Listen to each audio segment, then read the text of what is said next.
Take Back Your Health Now, Episode 75. You're listening to the Take Back Your Health Now podcast, the show that interviews the top doctors, athletes, trainers, and entrepreneurs to help you find the holy grail of health.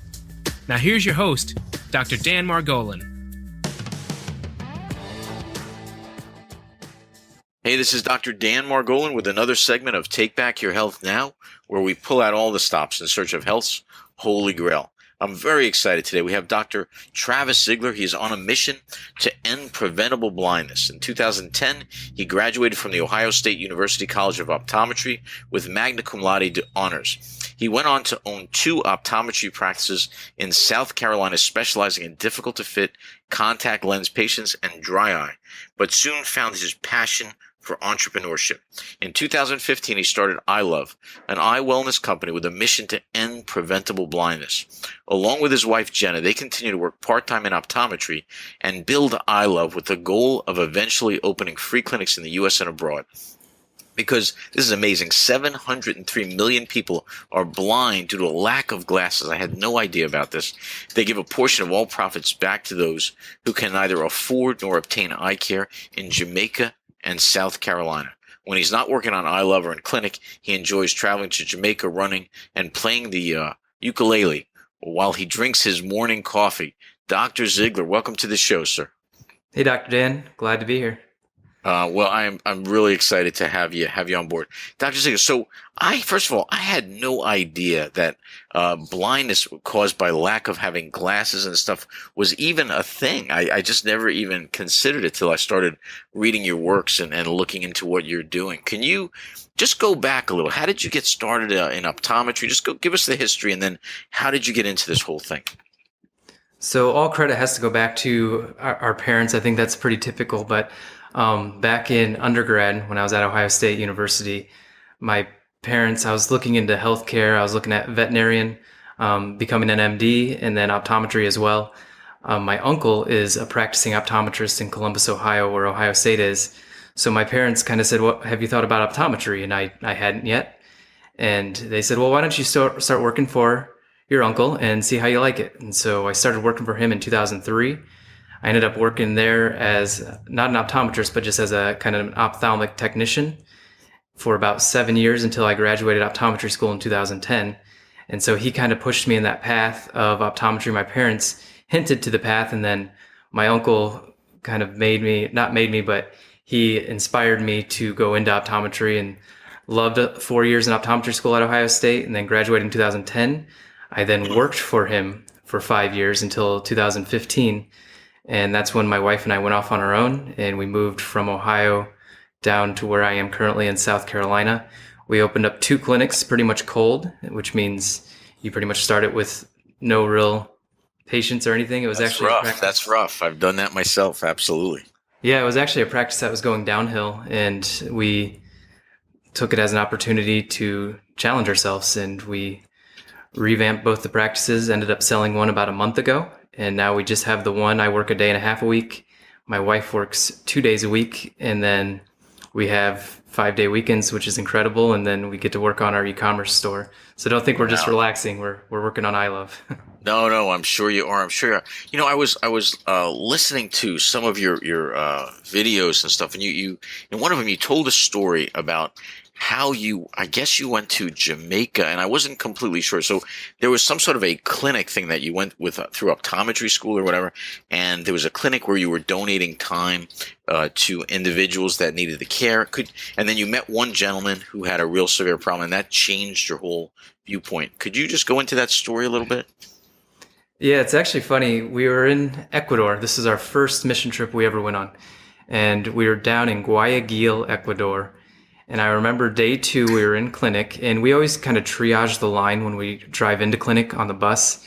And we just kind of look for that patient that's in a lot of pain, has a red eye, and we'll go grab them and pull them to the front of the line and bring them into clinic. And this patient in particular was about an 80-year-old gentleman named Angel Riviera. I'll never forget his name. Wow. Now, Doctor, just one question. How many people are lined up for this? Like this is like how many doctors pull up and how many people are waiting to be seen? So we usually have a team of about anywhere from 20 to 40 people. And usually about 25% of those people are doctors. And then on day 1 of clinic, we usually have about 10 people waiting in line. And then by day 5 of clinic, we usually have about 500 waiting in line. Oh my God. And so word spreads quickly. Wow. Wow. And why is there such a demand for this? Is just such poverty in these areas? Yeah. So we do most of our mission work in Jamaica now. We've been doing that for the last 5 years. And there's about 500,000 Jamaicans per optometrist or ophthalmologist. And so in the United States, it's usually about 10,000 to 1, and it's 500,000 to 1. Oh my God. So I cut you off. So this gentleman, you spot him and you pull him out. What was it about him? What was it about him that made you? He was obvious. So he was holding his eye and looked in obvious pain, kind of keeled over in pain. So we pulled him up to the front and we checked the pressures inside of his eye. And you want your pressure to run anywhere under 22. That's kind of the standard that we look for. And Okay. his pressure was 80, which is 4 times what's considered high. And so we knew this gentleman was in pain from pressure, but he was also he was at an emergency for losing his vision. And Oh my God. and that's what glaucoma is when that pressure increases and causes damage to the nerve in the back of your eye. And then the nerve connects to your brain. So that's kind of your camera cord to your brain. And that's how you see and how you interpret the data. Well, we brought him to the front, started treating him, took about 4 hours of treatment. This guy didn't say a word the whole time and just kind of looked very stern. And just think of an 80-year-old farmer that's been working outside for, 60 years of his life. And Sure. we finally got his pressure down to about 30 in clinic and gave him some drops to take home. And at the end, he started crying, grabbed me in a hug, and then just started saying, God bless you, God bless you. And that's when I knew my life had changed forever. Wow. Isn't it funny, right? You think somebody's so stoic and then you realize they're just in pain and then you help them and it just changes your viewpoint. Amazing. Yes. It's amazing that we get back, we reap what we sow, I guess, right? We get back, more sometimes than we even realize. Let me ask you, Doc. So, just go into this concept of glaucoma. So what causes that? Like, why would this gentleman have such a high pressure? So glaucoma is kind of the mysterious disease of the eye, actually the eye in general. We just don't know much about any of the diseases that occur there. But what we know about glaucoma is that it's damage to the nerve of your eye. And like I said before, the nerve connects your eye to your brain. And we think it's caused from high pressure, so we treat it by bringing down the pressure. But there's other variables that go into it, and we have people that have normal pressure that still get glaucoma. So glaucoma is one of those mysteries, but with him, it was pretty easy to pinpoint the cause.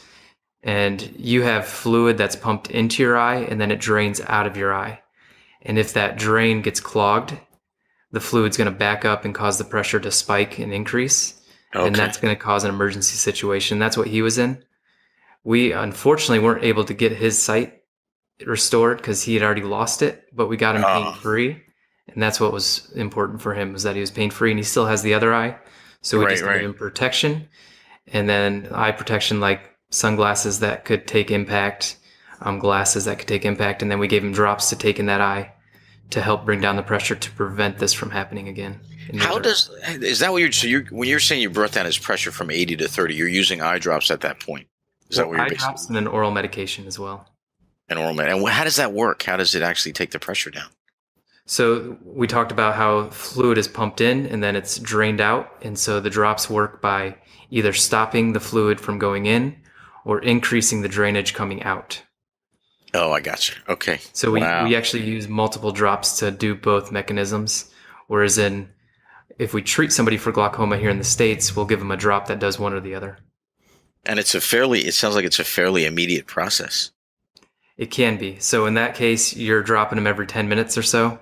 But with glaucoma treated in the States, we only give them a drop a day, and it's more of a gradual treatment versus with him, it was emergency. So we just gave him everything we could.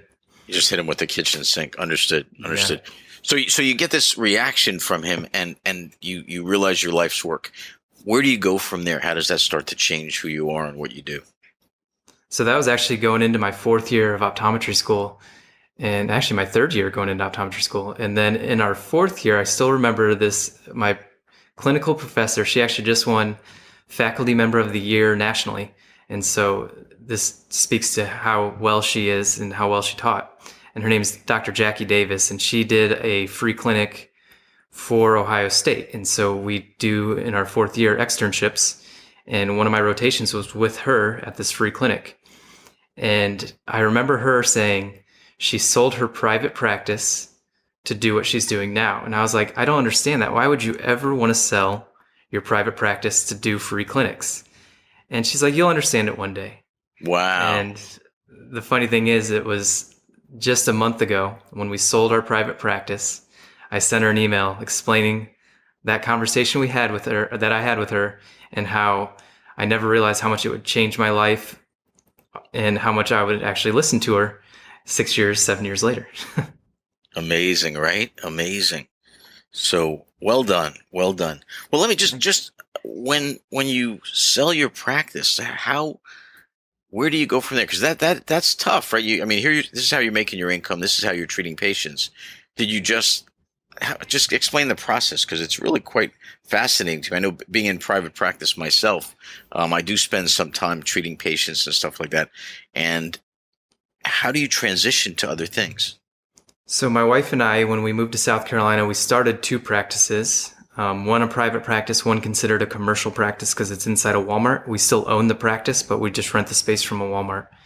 Okay. And when we moved down here, since we were starting up cold, as you know, patients can be pretty scarce when you start up cold right at the beginning. Sure. And I get bored very easily. So we started an online e-commerce store called iLove, and we started selling sunglasses, and we became kind of a sunglasses shop. We had a manufacturer over in China that manufactured the sunglasses for us, and we designed them, and then we'd bring them over here and sell them. And we noticed that was kind of taking off a little faster than our practices were. So wow. At the end of last year, we made the decision that we need to get rid of one of these 3 things, either one of our practices or iLove, and iLove was what I was enjoying. And so we decided to sell the private practice, and we sold that. So now I can work full-time in the e-commerce side and then part-time as a practitioner. And that's kind of the evolution of where we went from selling the private practice to becoming more of an e-commerce space. And I realized that I can impact more patients as an entrepreneur than I can as a one-on-one doctor. That is awesome. That is really, really awesome. So you open up iLove, you start to really take off. You have this success. You basically sell one or close one of the practices. And now, how do you, like, I was reading about you're talking about you donate a percentage of, I guess, the product sales to this concept of iLove and giving glasses to Jamaica. And I read something about also, like, as an example, in Jamaica, you have these fishermen, and around 50, they start to lose their sight, I guess, as we all do. And I'll just give you a quick story myself. I know I was about 47, 48. I always had 20/20 vision. And I actually have several optometrists in my family. My cousin Howard, Margolin, and Steve Ashenoff, they're all optometrists and stuff. So I've been checked out. They all, I have 20/20 vision. All of a sudden, around 47, 48, I'm reading the newspaper one day, and I'm sitting with my wife, and I remember saying to her, Amy, man, the economy must be really bad. And she goes, what do you mean? I go, they're saving money on ink because it looks like they're making the newspaper print smaller and smaller. And I was totally serious, And she said, I think it's your eyes. And I'm like, no, come on. I always have 20/20. And from that point on, I had it checked out. But yeah, it actually, my eyesight had deteriorated to the point where now again, it was 20/20. I could read anything. Now I absolutely have to put glasses on. Without reading glasses, I actually can't read the fine print. Is that a natural process? I mean, how do people normally age with their eyesight? So that's 100% natural, and what you just described is what every single person goes through, no matter what. And it's very natural. We have a lens inside our eye, and this lens is very flexible when we're born. So we can flex it to see up close, and then we relax it to see far away. And what happens is, starting at age 6 years old, we start to add layer upon layer to this lens, and it's just a natural part of getting older.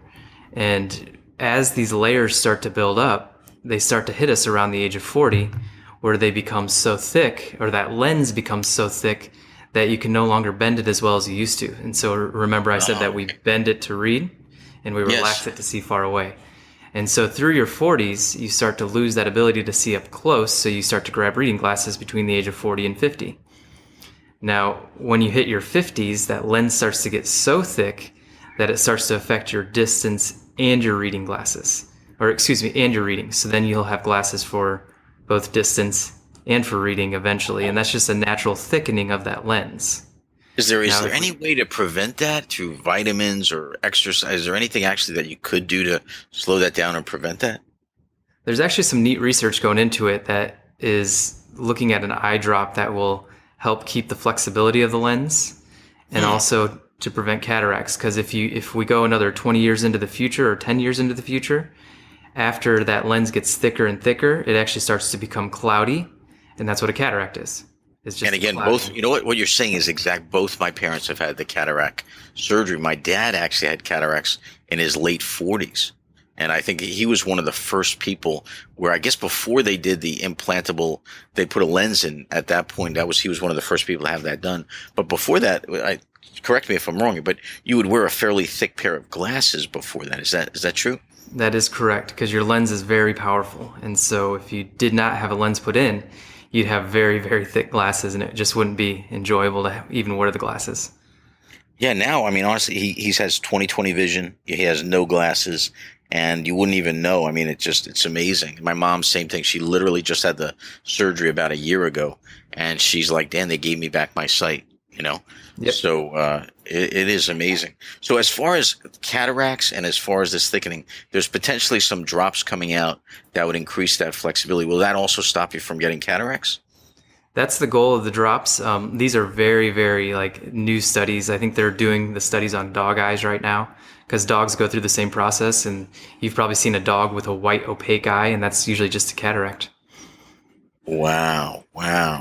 What did people do before these cataract surgeries? They would just naturally go blind as they aged?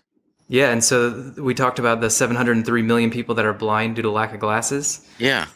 That goes back to this whole process. So around the age of 40 to 50, people start to think they're going blind because they can no longer read their Bible, read the paper, fish a fishing hook for their career. And then eventually they do get cataracts and they do go blind from it. And that's the biggest problem.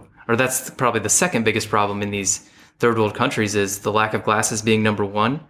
And then the lack of resources to have cataract surgery is the second one, because once you have cataracts, you usually go on a waiting list that takes 5 years to get that cataract surgery. And you're already blind at this point, because we have to, in the United States, usually around 2040 is when we start to send out for cataract surgery, which isn't that bad. But okay. In third world countries, we usually wait until they're about 2100 to 2200, which is a lot worse, which it's hard to imagine if you've never seen that way. Now, just for the audience too, I watched one of your videos. You were saying in Jamaica, a lot of the people that are fishermen, when they do start to lose their eyesight, if they don't have glasses, it's really detrimental. Could you explain that a little bit? Yeah. So if a fisherman can't fish a fishing hook, they obviously can't catch fish. And a pair of reading glasses can completely change their career, because if they can no longer fish their hook, they can no longer make money for their family, and they pretty much become a beggar, and they can no longer work. And so they'll be on the streets, and that's very common. And we just throw a simple pair of reading glasses on that we can get for $1 at Dollar General, and it changes their life. It literally changes their life, because they can go back to working. That's when I saw that, it blew me away, because I never even thought that would be a problem, because we could walk into any store, throw $1 down, and get a pair of reading glasses. It's not a big deal, and yet these poor people are suffering at this level. How could we help you in your quest to do this? How would we do that?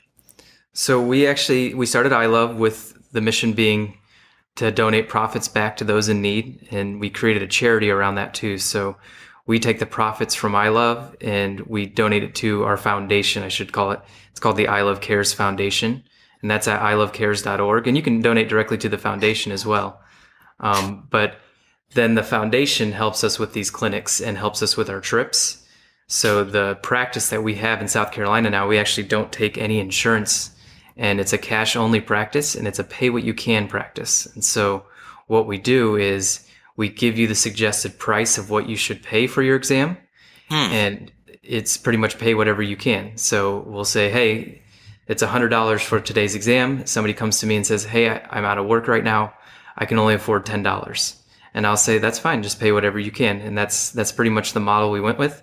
And if that practice ever struggles, we'll help it out with the foundation. But it is a for-profit practice and it does well. And we've never had to bail it out with the foundation. The foundation's mostly for the trips that we take to Jamaica, sponsoring cataract surgery. And then we also do some scholarships. We haven't really started the scholarships yet, but we're going to start doing scholarships for people that are interested in mission work in optometry. Dr. Zigler, I think you've earned your wings, my friend. Thank you. No, that's awesome. That's awesome. How you also you make products along the line of dry eye. What is dry eye? Just go into that. I've heard the term before, but I never understood what it was or how it comes, and how does that relate to glaucoma, glasses, etc. So dry eye, completely independent of those two things. And dry eye is, again, something that's a big mystery. We actually just started studying it a lot about 10 years ago. And there's multiple kind of steps to dry eye. You have your mild, your moderate, your severe, just like any disease. But the most common form of dry eye that I see is called meibomian gland dysfunction. And we call it MGD for short, which is just a fancy word for the oil glands that live in your eyelids. You have about 31 oil glands on the top of your eyelid, 31 on the bottom of your eyelids. Those oil glands secrete oil onto your eye to make your eye comfortable. And they're called meibomian glands. And if that oil isn't getting out onto your eye is going to feel like there's something in it. It's going to water a lot. It sounds crazy to say you have dry eye, but your eye's watering a lot. Right. It's like it's like an overreaction kind of thing. You got it. It's very similar to getting something in your eye. Your eye's going to tear a lot, and that's a watery tear. That comes from a different part of the eye. Okay. If this oil layer, if it's dysfunctional, meibomian gland dysfunction, then you're going to have a lot of irritation, a lot of dryness, and that's kind of, I see that in probably close to 30 to 40% of my patients, but only about half of those are symptomatic. And so when we address dry eye, I always address the meibomian glands first.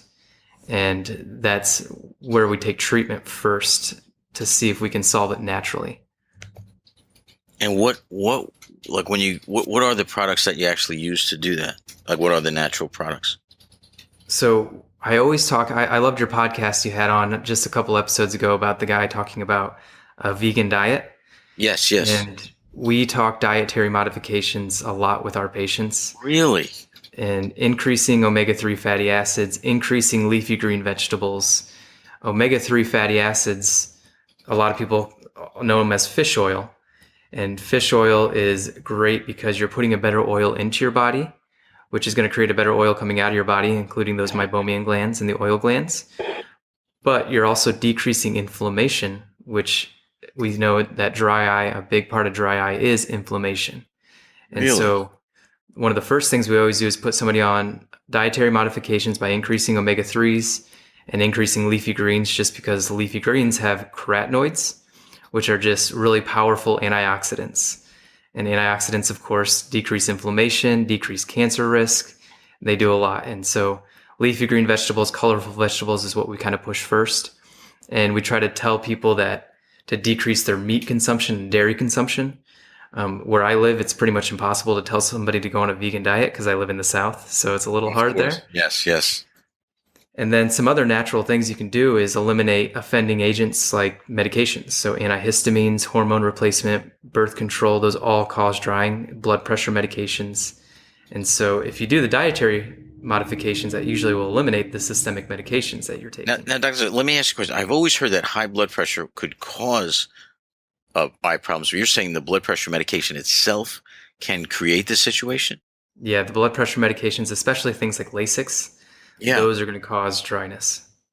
Isn't that interesting? Wow.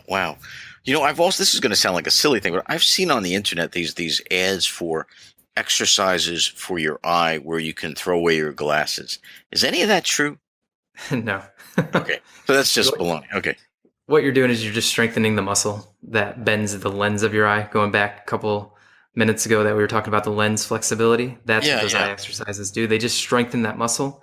Does that help at all? Does that make any difference? It's like I'm trying to think of something to compare it to. It's just like lifting weights. You're just lifting weights in the eye, and it will help, but it's not going to eliminate your need for glasses. Okay, gotcha. Okay. I've just, over the years, I've seen that. I always wondered if there was some truth and if I could throw away my glasses if I really put my attention on it, but clearly not. Clearly not. Dr. Zigler, one of the, as we sort of wind down to the end of our interviews, we always ask the guests what they consider the holy grail of health to be. And I guess I'm going to maybe preface this in terms of two things. One would be what you in general consider the holy grail of health, and then regarding your eyes, what you consider the holy grail of health. What do you think? So it goes back to what we were just talking about, and it all comes down to food. I mean, food, Americans, the problem with Americans and actually culture in general is that we look at food as a pleasure center, and food is a fuel for our body. And if you kind of reverse how you think of food, it's going to make a big difference in your health. And you can still get pleasure out of healthy food. But if you go to, my wife and I eat vegetarian. We're not quite vegan. We're pretty close to vegan, and we'll eat meat probably once a month. And if you look at food as more of a fuel source and not pleasure, then that makes a big difference in getting rid of any food that comes in a box, a can with preservatives, and just go to the produce aisle and the produce aisle only. And you just shop there. That will change both your systemic health and it will change your eye health dramatically. What you just said is so powerful. I've never heard anybody say it. I've never actually looked at it from that viewpoint of, I do look at food as a pleasure source, right? I said, well, if I'm going to eat something, it's got to be like awesome tasting or something like that. But you're right. At the end of the day, what am I trying to do? I'm trying to sustain myself, I'm trying to sustain my health. And if I just change my perspective on it, I'm not going to eat like just horrible tasting stuff. But it really is, that's a powerful thing you just said. Yeah, I heard a quote the other day, and I forget who said it, but it said that a disease is your body's way of telling you that something you are doing is wrong. And we shouldn't have disease. And I'll give an example. In my case, I had high cholesterol. I'm only 33 years old, and I was diagnosed with high cholesterol at the age of 27. And I was like, what am I doing wrong? I ran half marathons. I thought I ate well. And we decided that we were just going to completely eliminate meat from our diet. And my cholesterol went from 220 to about 120. And now it sits around 150. And that's because of our vegetarian diet with a little bit of meat consumption, like I said, once a month. And I do take a fish oil. And that's kind of the only meat I really eat is an omega-3 fish oil. But we're actually working on developing a vegan-based fish oil product. That sounds counterintuitive, but yeah, a vegan-based omega-3 supplement is what I should say. Wow, that's powerful stuff. Dr. Zigler, for people that want to get in touch with you, want to find out more about you, how would they do that, sir? So the easiest way to get in touch with me is on Facebook. If you search dry eye, you'll see a community. It's called the Dry Eye Syndrome Support Community. It's a community of about 2,000 like-minded individuals that are all trying to kind of cure their dry eye or treat their dry eye. And so we're pretty active in that community. That's probably where we're most active. And then we have another community called the Macular Degeneration Support Community, and that's not quite as active, but just search Dry Eye on Facebook, you'll see me, or you can search Dr. Travis Zigler on Facebook and you'll find me as well. And that's pretty much where we're most active. And feel free to come to our website. It's ilovethesun.com. I like an eyeball, and ilovethesun.com. Dr. Travis Zigler, I'd like to thank you for joining us on our show. No pun intended, but you did open our eyes to a lot of things, and I greatly, greatly appreciate that. Yeah, I was happy to be here, and it was fun. Awesome. This episode is sponsored by New Jersey Foot and Ankle Center in Oradell, New Jersey. Remember, when you have a foot problem, you've got a foot doctor in the family. Weekend and evening appointments are available. Call us at 201-261-9445. Once again, that's 201-261-9445. Thanks for listening. Check out the show notes over at drdanspeaks.com. If you're loving the show, head over to iTunes and leave us a review, and we'll catch you next time.